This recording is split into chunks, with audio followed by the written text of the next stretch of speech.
In terms of the pandemic, there are a couple of different developments over the past few weeks that I'd like us to touch on. One obviously is either the second wave, or depending on how you look at it, the second spike of the first wave, Right. since we never really got out of it. And then also that the conversation about how we should respond to the pandemic has been focused quite a bit on getting schools reopened and sending kids back. And so I'd like your perspective on that. Should it happen? If it does happen, what sorts of safeguards should be required? Well, here's first of all, the hypocrisy. The Republicans keep saying education is a local matter. And now you have the president of the United States telling the entire country what they should do. How about having communities make the decision whether it's safe for those communities?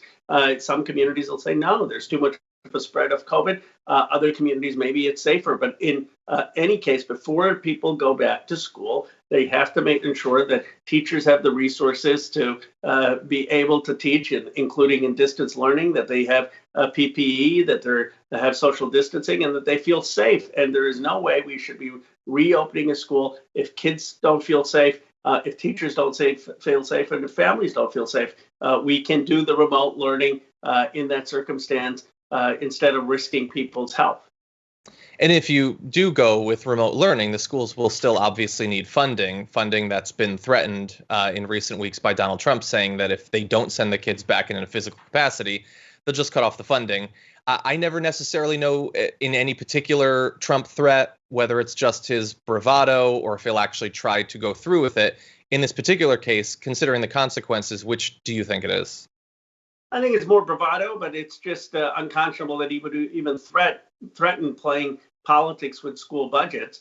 And again, the irony of having the president of the United States telling local school boards what they should do. I mean, this is exactly opposite to what Republicans believe. And I think this is why the president's numbers are so low. I mean, he has continually thought he could just bully the coronavirus or bully people into moving past it. But, you can't talk your way out of a virus. And if he just paused and if he said, let's make sure, yes, I want people to return, but I'm concerned about safety and I want people to give schools the funding and resources so they can make responsible decisions. I think that would actually be not only better for our country, more in its political interest, but we've just had a moment, I think, which has exposed the fundamental weaknesses of electing someone who just knows how to spin and market. And right now we're crying out for real leadership. You know, I have a question. I wonder if maybe marketing is sort of at the heart of it, that Trump and other Republicans are saying the kids have to go to school. Some of his most powerful media allies, hosts on Fox like Tucker Carlson, go a step further, saying not only do the kids have to go back to school, but masks are unscientific. They shouldn't use masks. They shouldn't socially distance. So I want them to be back in school, and I do not want there to be any safety measures in place, which to me, I try to, extend a little bit of goodwill and try to figure out what the goal there is. It seems extremely dangerous in terms of the kids. Now, obviously, the president hasn't said things like this, but for those who support him, who are pushing for not only them going back, but having no protections, I mean, what do you think the goal of that is? I think for whatever reason, it's become a cultural issue, but I was looking at history, and they said that in the 1918, during the Spanish flu, there were actually anti-masking clubs that emerged in the United States, and people were protesting wearing masks back then. And of course, 675,000 people died. It's a shame that we learned anything 100 years later, but these have become cultural issues. And it's important to realize that that's the pressure that the president is feeling from elements of his base. And that's why he's been so late to do the basics. I mean, if from the president's interest, he should have been saying masks as soon as it became known that masks work. And that would have given us the best chance to reopen the economy, to reopen schools, and to contain the pandemic. So it has just been the consequences of not listening to scientists has been disastrous. Yeah.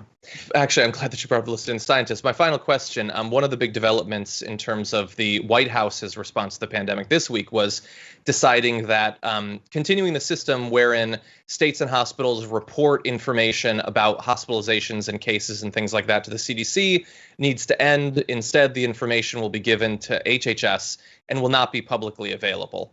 Many people in progressive media are worried that this is an attempt to apply a stranglehold to the information and hide the extent of the pandemic. Do you share those fears, or are there other ways that we'll find out about these numbers that you think will still be trustworthy? I do share those fears. I mean, the CDC is the least political, and I've said, in fact, that the hospital should continue to provide the data to the CDC. I don't see why. I can see why you would want to improve the CDC system, but they have a unique scientific expertise, and to put it in a different department that could have political appointees concerns me very deeply. So I think this is an effort there that's subject to manipulation, and it's of great concern. And that's why I said hospitals should continue to report to the CDC. Yeah. Congressman Khanna, we appreciate you joining us, and we wish you the best of luck at the convention, whatever form it may come in pushing for progressive priorities.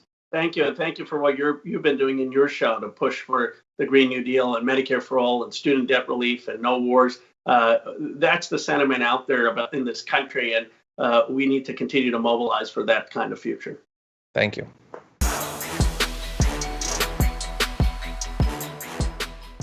For more political news breakdowns, interviews, stories of activism, and me trying my hardest to care about the occasional big celebrity news story, subscribe to our YouTube channel at youtube.com/The Damage Report. And you can ring the bell wherever it is so you don't miss anything.